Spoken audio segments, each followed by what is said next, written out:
तो भाइयों, इस्लाम माचेव और मिराब डोलेश्विली के बीच में ऑनलाइन काफ़ी सारी ट्रैश टॉकिंग चल रही है फ्लैग्स को लेके। मिराब डोलेश्विली ने इस्लाम माचेव को कॉल आउट करा था जब उन्होंने रशियन फ्लैग के साथ यहाँ पर इयन गैरी को हरा के सेलिब्रेट करा था। उसके बाद अब इस्लाम माचेव ने उन स्टेटमेंट्स का रिप्लाई करा है। मिराब डोलेश्विली को कहा है कि मिराब डोलेश्विली हर टाइम सॉल्टी रहते हैं, उनके अगेंस्ट कुछ ना कुछ बोलते हैं और कहीं ना कहीं UFC 333 की अपकमिंग फाइट में पीटर यान रशियन फाइटर को यहाँ पर सपोर्ट करा है मिराब डोलेश्विली के अगेंस्ट। तो ये पूरी कंट्रोवर्सी मिराब वर्सेस इस्लाम इस टाइम पर चल के आ रही है, उसके बारे में आप सबको बताऊंगा। साथ ही साथ उमर नुरमागोमेडोव की फाइट यहाँ पे सॉन्ग याडोंग के साथ होने वाली है, उन्होंने भी मिराब डोलेश्विली को कॉल आउट करा है, उस बारे में इस वीडियो के अंदर डिस्कस करेंगे। इस्लाम माचेव की अपकमिंग फाइट से रिगार्डिंग उन्होंने काफी सारी डिटेल्स बताई है, सारी चीजों के बारे में इस वीडियो के अंदर डिस्कस करेंगे। लेकिन उससे पहले आपसे वीडियो को लाइक कर देना, चैनल को सब्सक्राइब कर देना UFC कॉम्बैट स्पोर्ट्स का ऐसा ही कंटेंट हिंदी में एंजॉय करने के लिए। तो भाइयों, UFC के अंदर आप एक ट्रेंड देख सकते हो पिछले कुछ टाइम से, दागिस्तानी फाइटर्स और जॉर्जियन फाइटर्स के बीच में यहाँ पर कंपैरिजन किया जा रहा था। हालांकि जो फिलहाल में दो सबसे पॉपुलर जॉर्जियन फाइटर्स थे, दोनों ही अपना टाइटल हार चुके हैं, वो थे इलिया टोपुरिया और मिराब डोलेश्विली। और बेसिकली ऐसा कहा जा रहा था कि ये जॉर्जियन फाइटर्स जो आए हैं, ये दागिस्तानी सुप्रीमेसी को UFC के अंदर खत्म करने के लिए आए थे और कहीं ना कहीं अच्छी परफॉर्मेंसेज भी दिखा रहे थे। बट 2025 में दोनों ही जो टॉप के फाइटर्स थे, यहाँ पर मिराब डोलेश्विली दिसंबर में ही हार गया और 2026 में यहाँ पर इलिया टोपुरिया अपनी बेल्ट हार गया। अब ये तो भाइयों इन डिस्कशंस के कारण ऐसा माना जाता था कि इन दोनों ग्रुप ऑफ फाइटर्स के बीच में कहीं ना कहीं राइवलरी थी। बट भाइयों, यूजुअली ऐसा होता है कि मिराब डोलेश्विली काफी ज्यादा आउटस्पोकन फाइटर रह चुका है UFC के अंदर, और इस बार जब UFC 330 में इस्लाम माचेव ने इयन गैरी को हराया तो उन्होंने रशियन फ्लैग के साथ सेलिब्रेट करा ऑक्टागन के अंदर, और इससे कहीं ना कहीं मिराब डोलेश्विली नाराज था। और उसका ऐसा कहना है ये रशियन फ्लैग जिसको मल्टीपल स्पोर्ट्स ऑर्गेनाइजेशंस ने बैन कर रखा है, क्योंकि रशिया यूक्रेन का जब से कॉन्फ्लिक्ट स्टार्ट हुआ है, रशिया को काफी जगह से बॉयकॉट किया गया है। इनफैक्ट ओलंपिक्स के अंदर भी आप देखोगे रशियन एथलीट्स हैं, उनके फ्लैग को नहीं रिप्रेजेंट किया जाता है, रशियन एथलीट्स ही बैंड है। इंटरनेशनल ओलंपिक एसोसिएशन की तरफ से रशियन एथलीट्स थोड़े बहुत जाते हैं। और मिराब का क्रिटिसिज्म यही था कि रशियन फ्लैग के साथ इस्लाम माचेव और उनकी टीम ऑक्टागन के अंदर कैसे सेलिब्रेट कर रही थी। और ऑन द अदर हैंड उन्होंने ये भी बोला कि UFC ने इन पास्ट उनको खुद से फ्लैग्स रिप्रेजेंट करने में प्रॉब्लम्स क्रिएट करी है और उनको जॉर्जिया का फ्लैग लेके जाने में यहाँ पर प्रॉब्लम्स क्रिएट करी, और इसीलिए कहीं ना कहीं मिराब डोलेश्विली ने इन प्रॉब्लम्स के कारण अपने चेस्ट पे ही जॉर्जिया का फ्लैग यहाँ पर टैटू करवा लिया था। तो भाइयों, मैं आप सबको इस टाइम पे बताता हूँ एक्चुअल सीन क्या चलता है, क्या UFC अपने फाइटर्स को रोकती है उनके रेस्पेक्टिव फ्लैग्स कंट्री के यहाँ पर होल्ड करने के लिए। अब देखिए, फिलहाल अगर आप देखने जाओगे तो UFC बिल्कुल भी इंटरफेयर नहीं कर रही है। रिसेंट टाइम्स की मैं बात बता रहा हूँ, UFC बिल्कुल भी इंटरफेयर नहीं कर रही है। जिस भी फाइटर को फ्लैग्स वगैरह लेके आने हैं वो लेके आ सकता है, अनटिल अनलेस कोई बहुत ज्यादा कॉन्ट्रोवर्शियल या जियोपॉलिटिकल इशू वाला फ्लैग ना हो तो शायद वो लेके आ सकते हैं। ऑब्वियसली इस टाइम पर आप देख सकते हो वर्ल्ड में बहुत सारे कॉन्फ्लिक्ट्स चल रहे हैं, US versus Iran, Israel, Palestine, बहुत सारी चीजें चल रही है। तो उस अकॉर्डिंग से अगर कोई बहुत ज्यादा उल्टी सीधी चीजें ना हो तब आप अपने फ्लैग्स वगैरह लेके आते हो। UFC जनरली इसमें इंटरफेयर नहीं करती है। बट भाइयों, कुछ साल पहले मुझे याद है कि UFC ने शायद यहाँ पर आउटराइट सारे फ्लैग्स ही बंद कर दिए थे और तो और ऑक्टागन के अंदर फ्लैग्स वगैरह नहीं लेके आ सकते थे। ऐसा यहाँ पर थोड़े टाइम के लिए रूल आया था, बट ऑब्वियसली फाइटर्स रुकने वाले नहीं थे, फाइटर्स मान नहीं रहे थे, तो फिर उन्होंने वो जो गाइडलाइंस थी वो हटा दी थी। बट फिलहाल के लिए और उसी टाइम के अराउंड शायद मिराब डोलेश्विली को जॉर्जिया का फ्लैग लाने नहीं दिया गया था। और भाइयों, आप सबको पता है मिराब डोलेश्विली का कैरियर जिसने फॉलो करा होगा, जब एल्जमीन स्टर्लिंग चैंपियन था उस टाइम पे मिराब डोलेश्विली बहुत सारा क्रिटिसिज्म करता था रशिया एज अ कंट्री का। पोस्ट फाइट प्रेस कॉन्फ्रेंस में बैठ के उसने रशिया के पॉलिटिशियंस वगैरह को क्रिटिसाइज करा था। तो ये डेफिनेटली हो सकता है कि UFC मिराब को लेकर ज्यादा केयरफुल हो चुकी है। और अगर आप जॉर्जिया और रशिया के पास्ट रिलेशंस भी देखोगे कंट्री के हिसाब से, तो इन दोनों के बीच में वॉर हो रखी थी 2008 या 9 के अराउंड। इनके दोनों के बीच में भी कॉन्फ्लिक्ट था, रशिया और जॉर्जिया के बीच में। कुछ पार्ट्स जॉर्जिया के कैप्चर हो गए थे रशिया की तरफ से। तो ये सारी चीजों को यहाँ पर मिराब डोलेश्विली काफी बार अपने कैरियर में बोल चुका है, पोस्ट फाइट प्रेस कॉन्फ्रेंस में बैठ के ये सारी चीजें उसने बोली है। तो डेफिनेटली UFC कहीं ना कहीं केयरफुल है मिराब को लेके, और इन्हीं चीजों का फ्रस्ट्रेशन मिराब डोलेश्विली को हो रहा है जब यहाँ पर वो देख रहा है कि रशियन फाइटर रशियन फ्लैग के साथ सेलिब्रेट कर पा रहे, बट यूएफसी उसके साथ रोक टोक कर रही है। तो ये सारी चीजें यहाँ पर चल रही है। तो भाइयों मेरे हिसाब से मुझे नहीं लगता है कि इस टाइम पर ये एक्चुअल में कोई कंट्रोवर्सी होनी चाहिए। आज के टाइम पे भाइयों मुझे नहीं लगता कि मिराब को भी यूएफसी जॉर्जिया का फ्लैग ले जाने के लिए या यूएस का फ्लैग ले जाने के लिए रोक रही है, और सिमिलरली रशिया का फ्लैग ले जाने से भी किसी को कोई प्रॉब्लम नहीं होनी चाहिए। हाँ, कॉन्फ्लिक्ट है बाहर, जियोपॉलिटिकल इशू ये बहुत बड़ा है, ये कॉम्बैट स्पोर्ट्स के जॉनरा से अलग चीज है। तो इनको मुझे ऐसा लगता है पॉलिटिक्स को और रिलीजन को, कंट्री कॉन्फ्लिक्ट्स को बाहर रखना चाहिए। कॉम्बैट स्पोर्ट्स को बहुत अलग तरीके से देखना चाहिए। इसके अंदर फाइटिंग हो रही है, फाइटर्स पॉलिटिशियंस नहीं है। इस्लाम माचेव पॉलिटिशियन नहीं है, इस्लाम माचेव एक फाइटर है जो अपनी कंट्री को रिप्रेजेंट कर रहा है, और जब वो फाइट जीता है तो वो खुलेआम अपनी कंट्री को रिप्रेजेंट करके प्राउड फील कर सकता है, और ये चीज में मुझे नहीं लगता कोई प्रॉब्लम होनी चाहिए। सिमिलरली मिराब के लिए भी चीज है, जब वो फाइट जीते वो जॉर्जिया का फ्लैग खुलेआम लहरा सकता है, उसको कोई इसमें रोक नहीं होनी चाहिए। बाकी इस्लाम माचेव का ऐसा कहना है कि मिराब डॉलिशविली हर टाइम उनके अगेंस्ट ये सारी स्टेटमेंट्स देते रहता है। इवन दो मिराब डॉलिशविली को काफी अच्छी रिस्पेक्ट हबीब ने, इस्लाम ने throughout the career show करी है, बट स्टिल वो इस सारी डिसरिस्पेक्टिंग स्टेटमेंट्स देता है। और इस्लाम ने ऐसा कहा है कि जब पीटर यान के साथ उसकी फाइट होगी तो पीटर यान मिराब डॉलिशविली को हराएगा और वापस से उसके सामने रशियन फ्लैग के साथ सेलिब्रेट करेगा।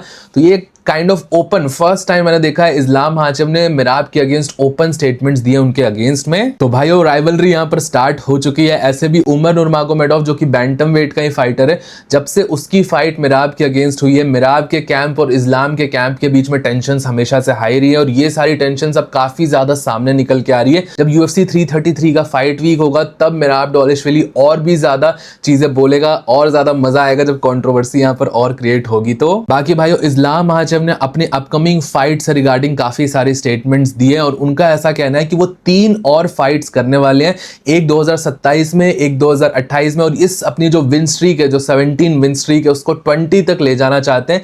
ये इस्लाम माचेव का यूएफसी के अंदर फाइनल गोल होने वाला है। उनका ऐसा कहना 3 एक बहुत हार्ड फाइट्स होने वाली है। एक फाइट कार्लोस प्राटेस के अगेंस्ट जो कि नेक्स्ट हो सकती है, उसके बाद माइकल मोरालेस, और फाइनल फाइट में गेची या उस्मान के अगेंस्ट वो फाइट करना चाहते हैं। ऐसी यहां पर स्टेटमेंट दी है। अब मेरे हिसाब से आई डोंट नो भाई ये स्टेटमेंट कहां से निकल गई है, फाइनल फाइट में गेची या उस्मान, और जो ये लाइंड अप वाली बात है कि वो पहले कार्लोस प्राटेस से फाइट करेंगे फिर मोरालेस से फाइट करेंगे, I don't think so. UFC ये दोनों को एक साथ लगातार टाइटल शॉट देने वाली है, इनकी फाइट्स भी आपस में बुक होगी, तो डेफिनेटली शायद 3 फाइट्स और हो जाए। हालांकि मेरे हिसाब से ये ज्यादा स्मार्ट मूव नहीं होगा। इस्लाम को अगर एक फाइट और करनी है तो वो कर सकते हैं, बट 3 फाइट्स और करना, जो उनकी करंट एज है और परफॉर्मेंस जिस तरीके से डिप डाउन हो रही है थोड़ी बहुत, ये चीज हमें एक्सेप्ट करना पड़ेगा। थोड़ी बहुत प्रॉब्लम्स डिप डाउन हो रही है। वेल्टरवेट एक बहुत टफ डिवीजन है, तो ये बहुत ज्यादा डेंजरस भी हो सकता है। आई डोंट थिंक सो सारी चीजें बार बार लाइन पे लगाना उतना ज्यादा सेंस बनता है। आई थिंक मैं आपको बेसिकली एक्सप्लेन कर रहा हूँ, रिस्क टू रिवॉर्ड रेशियो इस्लाम माचेव के लिए और फाइट करना यूएफसी के हाई लेवल पे बहुत कम है। अब उनके पास कोई बहुत ज्यादा रिवॉर्डिंग चीज बची नहीं है कि वो एक और टाइटल के लिए फाइट कर ले, वो पॉसिबल हो नहीं सकता है। सारे रिकॉर्ड्स उन्होंने ऑलरेडी अचीव कर लिए। गोट स्टेटस भी मिल गया है भाई, जिसको एक्सेप्ट करना है इस्लाम को एज अ गोट उसने एक्सेप्ट कर लिया है, जिसको नहीं करना है वो कितनी भी फाइट्स लड़ ले वो नहीं करने वाले।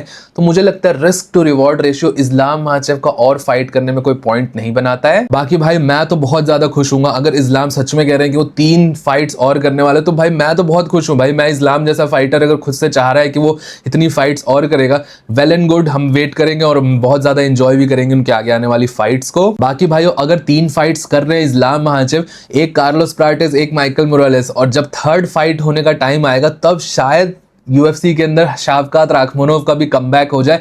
मे बी शायद शाफकात राखमोनोव की इंजरी उस टाइम तक ठीक हो जाए और वो यूएफसी के वेल्टरवेट डिवीजन में कमबैक कर ले। क्योंकि भाइयों आज के टाइम पर अगर वेल्टरवेट डिवीजन में कोई सबसे ज्यादा इंटरेस्टिंग फाइट है, सबसे बड़ा फैंटेसी मैचअप माना जा रहा है, तो वो इस्लाम माचेव वर्सेस शाफकात राखमोनोव का ही है। बट ये एक बहुत बड़ा अनफॉर्चुनेट अनलकी चीज है हम सब के लिए कि शाफकात राखमोनोव को कैरियर में इंजरी उस टाइम पे हुई जब इस्लाम माचेव वेल्टरवेट में मूव अप किए, वरना इस्लाम माचेव की वेल्टरवेट डिवीजन में फर्स्ट फाइट ही शाफकात राखमोनोव के अगेंस्ट हो सकती थी अगर शाफकात को इंजरी नहीं होती तो। और रही बात कि शाफकात राखमोनोव यूएफसी में कब तक कमबैक कर सकता है, तो इसके बारे में भाइयों मिक्स्ड ओपिनियंस यहां पर निकल के आ रहे हैं। कुछ फाइट्स, कुछ क्लिप्स के अंदर दिख रहा है कि शाफकात कंटिन्यूअसली रिकवरी कर रहे हैं, ट्रेनिंग वगैरह स्टार्ट कर दी है उन्होंने, बट 2027 के एंड तक ही आप एक्सपेक्ट कर सकते हो शाफकात राखमोनोव के कमबैक के लिए।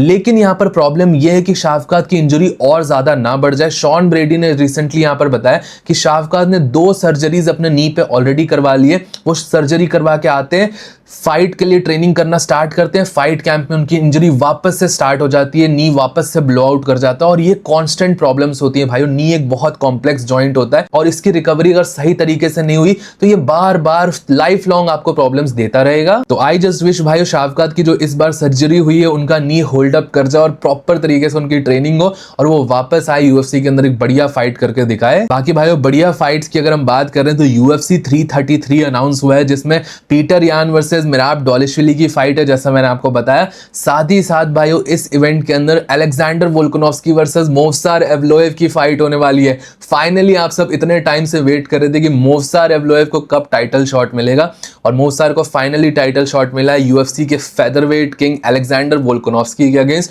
और इस फाइट से पहले वोल्कानोव्स्की ने एक बहुत इंटरेस्टिंग स्टेटमेंट दिया है और उनका ऐसा कहना है कि अगर ये फाइट अच्छी तरीके से गई, उन्होंने बहुत ज्यादा डैमेज नहीं लिया तो वो फाइट और करेंगे, वरना ये यूएफसी के अंदर अलेक्जेंडर वोल्कानोव्स्की की लास्ट फाइट भी हो सकती है। और इसी से रिगार्डिंग बहुत सिमिलर स्टेटमेंट मोवसार एवलोएव ने भी दिया है और मोवसार का ऐसा कहना है कि उनके लिए भी ये सेम चीज है, वो भी रिटायर हो जाएंगे अगर वो अलेक्जेंडर वोल्कानोव्स्की को नहीं हरा पाए तो। अब भाइयों पर्सनली ये रिटायरमेंट वाला जो स्टेटमेंट है ये अलेक्जेंडर वोल्कानोव्स्की के लिए सूट करता है। जैसा मैंने आपको बताया इस्लाम के लिए जो रिस्क एंड रिवॉर्ड रेशियो था वो बहुत खराब हो चुका है और सिमिलरली अलेक्जेंडर वोल्कानोव्स्की के लिए भी बहुत ज्यादा रिवॉर्ड रेशियो है नहीं, वो मल्टीपल टाइटल डिफेंसेस कर ले। यूएफसी में उसने ऑलरेडी इतने बड़े बड़े चैंपियंस फेदरवेट डिवीजन में हरा रखे हैं, तो मोवसार को हरा के वो बहुत ज्यादा या कोई अपकमिंग कंटेंडर को अगर वो हरा भी देता तो उसके लिए बहुत बड़ी अचीवमेंट नहीं होगी। तो risk and reward ratio Alexander Volkanovski के लिए बहुत अच्छा नहीं है। But at the same time भाइयों किसी भी फाइट से पहले अगर फाइटर ये बोल रहा है कि वो इस फाइट में अगर उसको ज्यादा इंजरी हो गई तो वो रिटायर कर जाएगा एक्सेट्रा बातें अगर कर रहा है तो ये एक बहुत बड़ा रेड फ्लैग होता है कि फाइटर बहुत ज्यादा कॉन्फिडेंट नहीं है। आई डोंट नो भाइयों, मैं ऐसा मानता हूं कि जब आपकी फाइट हो रही है आपको लेजर फोकस रहना पड़ेगा। फाइटर्स जो खुद में बिलीव करते हैं, एक सेकंड डाउट अगर आपके दिमाग में आने लग गया कि मैं रिटायर कर जाऊंगा, मेरे को अगर ज्यादा डैमेज हो गया, ये मेरी लास्ट फाइट हो सकती है, ऐसा जो भी फाइटर बोलने जाता है वो फिर फाइट्स में उसकी परफॉर्मेंस खराब होती है। डस्टिन पोरियर के साथ भी सिमिलर सीन था, वो रिटायरमेंट करने लग गया था, फिर उसकी भी फाइट्स अच्छी तरीके से नहीं जा रही थी। बेनिल डारियुश एक बहुत बड़ा एग्जाम्पल है, वो भी ऐसी बातें करता था कि फाइट्स के बाद मैं रिटायर हो जाऊंगा, 2 फाइट और करूंगा, ये सारी चीजें। तो आई थिंक अलेक्जेंडर वोल्कानोव्स्की अगर फाइट कर रहा है तो फाइट करूंगा, उसको ऐसा एटीट्यूड रहना चाहिए भाई फाइट करूंगा, भैंस की आंख, देखा जाएगा जो होगा फाइट के बाद देखी जाएगी, रिटायरमेंट, अभी मेरा फोकस फाइट पे है।